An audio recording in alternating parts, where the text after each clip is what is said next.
there's growing evidence this is not a one-off at all.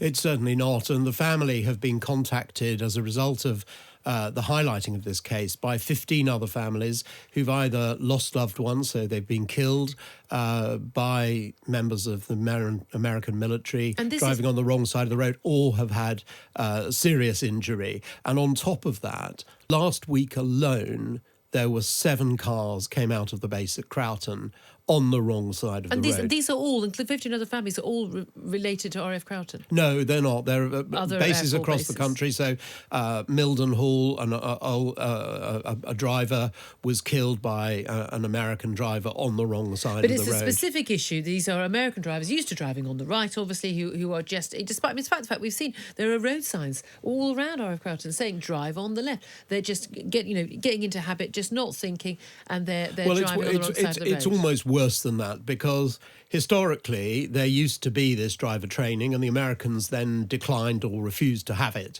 And there is also another solution, particularly at RAF Croughton, because there are 2 roads in and out of the base. One takes you onto a dual carriageway, so you're forced to turn left and be on the correct side of the road, whereas the other one is the place where Harry was killed. And the Americans have refused to use the as the primary entrance and exit, the one that forces you onto the road carriageway, because they say they'd have to move the guard box and that would be expensive. Now, for me, I value life more highly than a guard box, and I think it is utterly disgraceful. It is extraordinary, isn't it? If this is happening on such a scale, I think we've all seen footage that's been in the news in the last few days of locals just saying, what on earth is someone doing? There's a woman driving, I think, a Range Rover, and again on the wrong side of the road, and obviously just totally unaware. Now, is it the case that we, perhaps in Britain, we're used to actually driving on the other side of the road? Lots of people go and drive on holiday in France or Spain or Germany, and they get used to having to remember that. I mean, I think most couples, probably have the same rule we have, which is if the other half ever does stray and forget, shout, right hand side of the road, right hand side of the road. I'm making light of it, but it is about just simply reminding people. It's about those road signs, and you say it's about having a route out of that. It's absolutely about that. Site. But if you take our military when they go abroad, so many of the listeners will have served in, for example, Germany, and there you have to take a local German road driving test. That was required in order that you were safely on the road. And so I think it should be in this country that Americans who come here should learn to drive properly. I think Nick Adderley, the Chief Constable of Northamptonshire, is very far-sighted in the way in which he's thought about this, and he's almost put the Americans in a position where they can't refuse. But there are many other bases where they're not being trained, and they have again refused to do it, and they haven't done anything about the entrances and exits to their bases, which would allow people and force people onto the correct side of the road. The other important thing to remember is, by and large, they're driving English cars. So they're not driving American cars on an English road, so they kind of think they're in the right position on the road as a driver. Should be the trigger for, But it's the fact that the Chief Constable's pointed out that since the death of Harry Dunn, there have been 2 other very severe, serious incidents outside the base. So the lessons haven't even been learned from those who Anne Secoulis has had to leave the country with her family because of course, this loss of life. So this could be much, much worse. And it was a tragedy also for Anne Secoulis, and I do want listeners to understand that. She didn't more importantly, she had her 2 children, I think about age 8 and 11, in the car, who watched Harry die. Yeah. And, that's a tragedy for those children that will live with those children.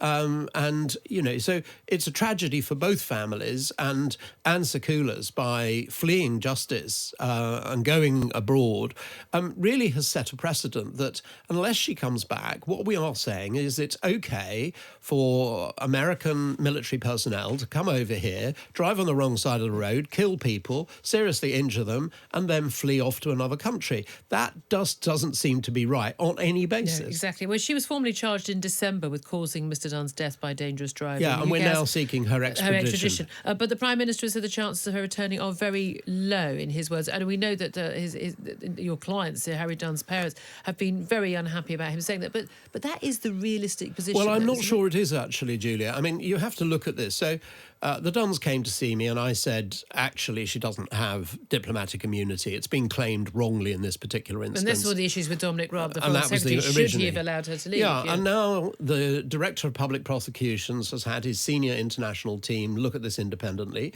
They've decided to charge, and they've decided that she should be brought back, and therefore have assumed or infer from that she doesn't have diplomatic immunity. And the Home Office, so Priti Patel's lawyers, have looked at this before communicating the request for extradition to America. So you've had effectively three separate people all conclude she doesn't have the right to diplomatic immunity and should be returned. Now, we've seen a lot of bellicose statements and, Boris Johnson behaving like the lickspittle of the Americans. But at the end of the day, the Americans have a strong rule of law. And if the law says she should come back, then I believe that they will have, through their independence of their judiciary, that she will return. So this isn't sort of Donald Trump stopping her or her saying, I don't want to come back. This is going to go through, because of the extradition order, this will automatically go through the American courts to decide. Yes, it's with the Americans now. So our embassy in Washington has handed the extradition request, as we understand it, to the Department of Justice, and they are now processing it.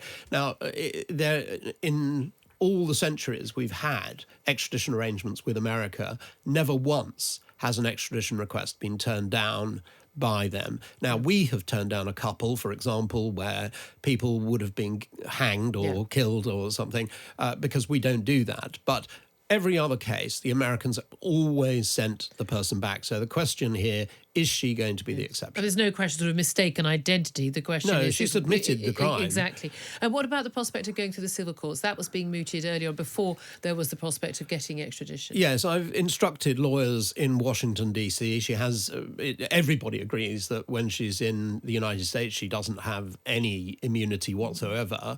So there is a civil claim which is being prepared in the United States against Mrs. Sakoulas. Okay. But actually, what the family want is closure. They need to understand. They say they don't want retribution. Again, and asking for justice for the loss of your son's life. There is a very big difference, isn't there, between someone sort of, going out to intending to hurt your child and killing your child, and someone making a stupid mistake. By all accounts, she doesn't have a very good record in driving. There are other big issues there as well.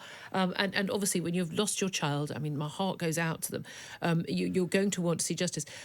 Do they want to see her go behind bars? What is the outcome for them that would give them some sort of closure? They need to understand what happened in those final few moments of Harry's life. She's refused to meet and tell them that. She's refused to give an account in court because she fled justice. So that is what they really want. If there is an issue where she goes before the court, then it's up to the court to deal with this in what is a fair and appropriate way. But if one's looking at the contemporary examples, so the man at Mildenhall who was killed, the driver was disqualified from driving for a year.